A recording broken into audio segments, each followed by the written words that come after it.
Hutchinson had previously interned for the House Minority Whip Steve Scalise and the Texas Senator Ted Cruz before she landed in the Trump White House.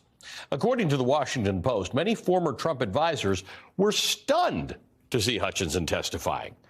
As a fiercely loyal aide to Meadows, some believed she would defend him no matter what. For others, she was quite literally the last person that former Trump advisors expected to see testifying against their former boss in this investigation. One former White House official told the Post, quote, "She was totally enthusiastic about Trump and working in that White House," end quote. So the fact that Cassidy Hutchinson decided to testify publicly before the committee is in itself notable. And the fact that she did so despite being warned not to do so by Trump allies is also interesting. According to Punchbowl News, at least one of the two potential witness tampering messages presented by investigators yesterday was sent to Hutchinson. And because those close to Trump couldn't dissuade her from providing her damning account of what she saw in the White House, people in Trump world are now attempting to cast doubt over her testimony, specifically her recollection of what another White House aide told her about the former president lunging at a Secret Service agent in an attempt to take the steering wheel and head to the Capitol on January the 6th. Today, Hutchinson's lawyers tell MSNBC that she stands by her account, but whether or not Trump did throw a fit over not being driven to the Capitol is actually largely beside the point compared to her testimony that Donald Trump desperately wanted to march and lead a mob that he knew was armed to the Capitol. Joining us now is the California Congresswoman and member of the January 6th investigation, Zoe Lofgren. Congresswoman, thank you for being with us this evening.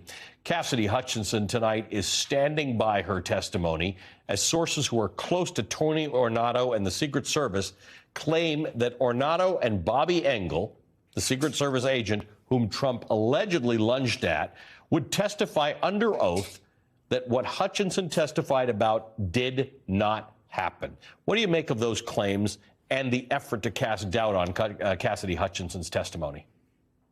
Well, her testimony under oath wasn't about what happened because she wasn't there. It was that Mr. Ornato told her that and that Mr. Engel was present and didn't deny it. So we'll see if they want to come in under oath and deny that, fine. The real point is no one is denying that the former president wanted to go to the Capitol and lead this armed mob and be there while they attacked the Capitol. That's the point. And it's no one can deny it. I mean, that she actually heard the president himself talk about removing the effing mags and that the armed supporters were not going to hurt him, that they can march from the ellipse to the Capitol is stunning and the most important revelation, really, I think, of all the things she testified to. One of the Punchbowl News reported today that Hutchinson was one of the witnesses who was sent a message described by Vice Chair of the committee, Liz Cheney, as potential witness tampering. Now, on that issue, you said something tonight in another TV interview that I want to ask you about. You said, quote, "In a prior hearing, we talked about the hundreds of millions of dollars that the former president raised. Some of that money is being used to pay for lawyers for witnesses, and it's not clear that that arrangement is one that is without coercion potential for some of those witnesses." I want to ask you to elaborate on that. What did you mean by that? Well, I mean, we know that large amounts of money have been spent out of the fund that was amassed by the former president and is being used to pay for lawyers to various witnesses. The potential for coercion in that case is pretty obvious. I'm not going to comment on which witness those threatening messages were sent to, but obviously if you read them, there's an intent to dissuade a witness from testifying honestly. So this is a concern. And I just want people who would try and interfere with a witness, who would coerce them or threaten them to know that that's not legal. And we do not intend to just sit by and watch that happen. Well, let's explore that a little bit. Are you worried that the backlash that Cassidy Hutchinson is now facing by her former colleagues and the supporters of the former president, that may influence other witnesses and make them hesitant to come forward? And when you say we're not going to allow that to happen, what can you actually offer? All I'm saying is, I mean, certainly Ms. Hutchinson, although she's young, is pretty wise. She knew, and we knew, that when she testified, Trump loyalists would try and undercut her testimony, attack her, belittle her, and try and discount her testimony under oath. And in fact, that's what's happening right now. But as to witness intimidation, that's a crime. Mm-hmm. And if individuals who are trying to protect the president are committing a crime, we intend to take the evidence that we get of that and not just sit on it.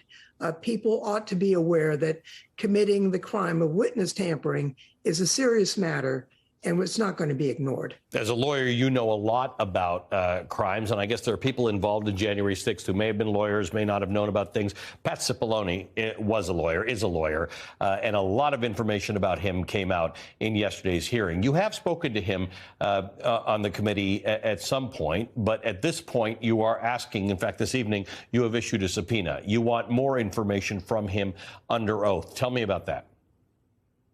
Well, pretty clearly, if you watched the hearing yesterday with Ms. Hutchinson, he was relaying information to people other than the president, and we need to talk to him about it. There have been some informal discussions, but not the fulsome discussion that we need. We respect that there are some elements of the advice he gave directly to the president that may be subject to privilege. So, respecting that, we'll work through those issues. But clearly, some of what he said and did not fall into that category, and we need to talk to him, and we hope he comes in promptly. Congresswoman, thank you for your time tonight. We appreciate it. California Congresswoman and member of the January 6th investigation, Zoe Lofgren.